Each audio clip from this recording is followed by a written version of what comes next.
Hi friends. Hey, it's been a hot minute since I've posted anything on here. There's lots of reasons for that. This guy's certainly one of them. If you care, if you want to know more, leave a comment, let me know, and I'll be able to elaborate some other time. But this morning I posted a clip on Instagram, and I want to elaborate on that a little bit. Here's the clip. If you're having outing issues, don't use the toy to teach anything, because then every session just turns into a fight back for the toy. So train with food as a session and train with the tug as a session, but don't try and teach him anything with that tug beyond outing. Until you can get the toy back lickety-split from the dog, there's no point using that to train behaviours. So that is just an excerpt from a Zoom session that I did sitting right here with a client, and it was coming up with a really specific plan for her and her dog going forward.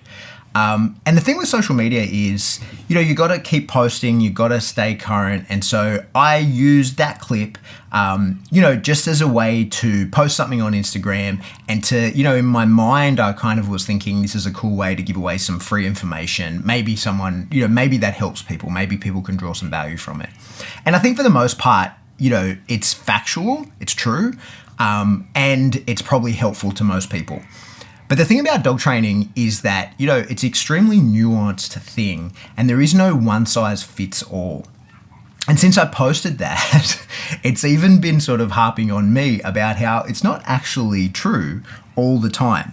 So the thing is, there are absolutely times when I would be using a toy or, like a biting thing for the dog to train a specific behavior before the dog has an out.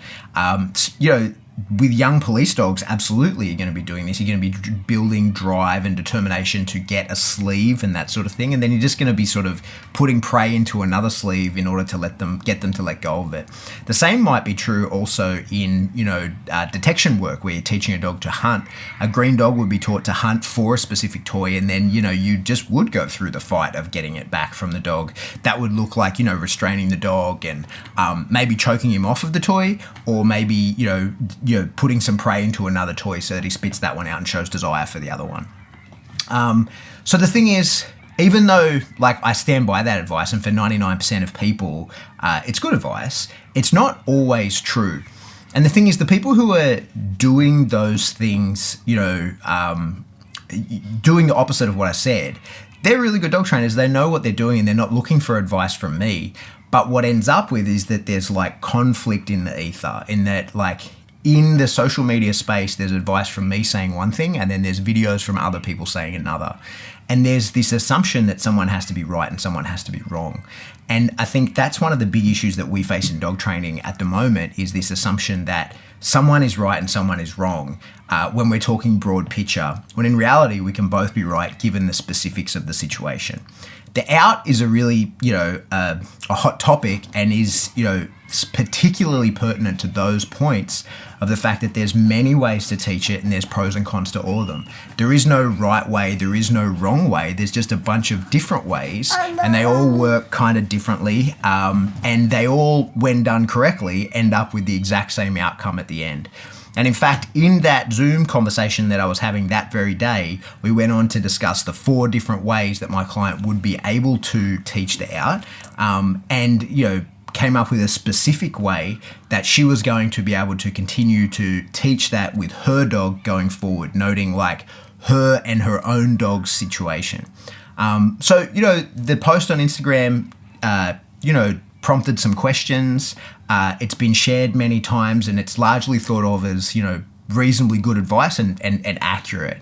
But that's something I just wanted to sort of put out there, that, in dog training, everything is nuanced. Everything is specific to the dog. There is no one-size-fits-all cookie-cutter solution. I can talk lots about outs and stuff, and in fact, one of the best places to have that conversation is in the lives I'm able to do. That's through the podcast. So if you're interested in that kind of information, I really like talking about that stuff.